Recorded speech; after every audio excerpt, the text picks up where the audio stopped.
آپ کہیں گے کہ کیسے کیسز آتے ہیں؟ بھائی ظلم کرتا رہا بہن پر، اور ظلم کی کون سی قسم ہو سکتی ہے آپ کو پتا؟ اللہ اکبر. بھائی ظلم کرتا رہا 8 سال تک، اف. اور میڈیکل کی اسٹوڈنٹ تھی، اور وہ باقاعدہ تھریٹ کرتا تھا اگر کسی کو بتایا تو میں تمہارا گلا کاٹ دوں گا. اللہ اکبر. اب اس کا اندازہ کر لیجئے کیا ہوگا.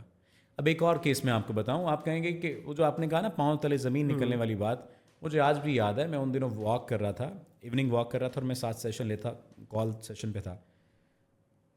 تو ایک بچی کی روتی بلکتی ہوئی آواز جب سیشن سٹارٹ ہوا تو اس نے رونا شروع کر دیا. میں نے کہا بیٹے آپ پہلے سانس لیں، تسلی سے بات کریں. کہتی سر میں تو مرنا چاہ رہی تھی، بس میں نے آپ کی ویڈیو دیکھی تو میں نے آپ کا سیشن بک کیا. میں نے بڑی منتیں کی آپ کی اپوائنٹمنٹ لینے کے لیے، مجھے فوری اپوائنٹمنٹ چاہیے. سر مجھے بتائیں میں کیا کروں. اب سین یا اس کا کیا مسئلہ کیا تھا؟ ایک شخص جو کہ جس نے پہلے اس کی والدہ کے ساتھ تعلق بنایا اور اس کی والدہ کی علیحدگی کروائی، والدہ کی طلاق کروائی. ٹھیک ہے. وہ 21ویں گریڈ کا آفیسر تھا، اور یہ خاتون اس کے پاس اپنا کیس لے کر، اپنا کوئی معاملہ لے کر گئی تھی کہ میرا یہ مسئلہ ہے زمین کا یا کچھ بھی ایسا. اس کے ساتھ اس نے تعلق اس کا بن گیا. اب اس کی بھی غلطی ہو، اس کی بھی غلطی، جس کی بھی مرضی غلطی ہو، وہ تو ایک الگ میٹر ہے. اس نے اس کی علیحدگی کروائی. ٹھیک ہے. علیحدگی کروانے کے بعد اس سے کہا کہ میں تم سے نکاح کروں گا. نکاح نہیں کیا. صحیح. نکاح نہیں کیا.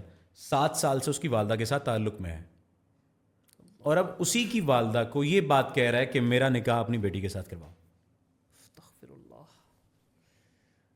مطلب یہ انسان کے روپ میں بھیڑیے موجود ہیں. اس سے بھی ورسٹ کیسز ہیں، ورسٹ کیسز ہیں. اور آپ کے ارد گرد بھی ایسے لوگ موجود ہوں گے جو آپ کو بھی اس بات کا شکار بنا سکتے ہیں. آپ کو بھی خیالوں میں لا کر، خیال میں لا کر آپ کو بھی چاہتے ہیں کہ وہ نشان عبرت بنا دیں، آپ پر کوئی الزام لگا دیں، کچھ بھی آپ کے ساتھ کر دیں. حسد کی مقدار اتنی موجود ہے. یہ تو میں آپ کو ایک ریلیشن شپ کا مسئلہ بتا رہا ہوں نا.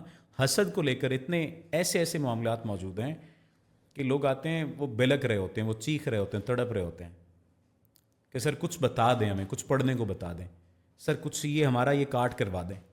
اور میں حیران ہوتا ہوں کہ یہ دوبارہ وہی سسٹم آ رہا ہے، یہ دوبارہ وہی اس پڑھی لکھی سوسائٹی میں یہ وہی جادو، یہ وہی اثرات، یہ وہی نحوستیں، اور وہی سب کچھ ہو رہا ہے. اور مجھے محسوس ہوتا ہے کہ اسی وجہ سے شاید قدرت کو پتہ تھا کہ انسانوں نے باز نہیں آنا، تو آخری 3 کل پڑھنے کے لیے کہے گئے. بالکل ایسی ہے. ومن شر غاسق اذا وقب ومن شر النفاثات فی العقد ومن شر حاسد اذا حسد. بالکل ایسی ہے. قل اعوذ برب الناس. اب یہ جو قل اعوذ برب الناس والی بات شروع ہوتی ہے نا، یہ آخر تک کہاں تک جاتی ہے؟ من شر الوسواس الخناس تک جاتی ہے. بالکل ایسی ہے. وسوسے سے بھی، اور ان کی جو جتنا بھی خناس ان کے ذہنوں میں بھرا اس تک جاتی ہے. تو یہاں سے یہ معاملہ شروع ہوتا ہے، اور ریلیشن شپ اور اس قسم کے ہزاروں معاملات ہیں. یعنی اتنی چیزیں بیان کرنے کو کہ اس پر ہم کوئی 200-250 پوڈ کاسٹ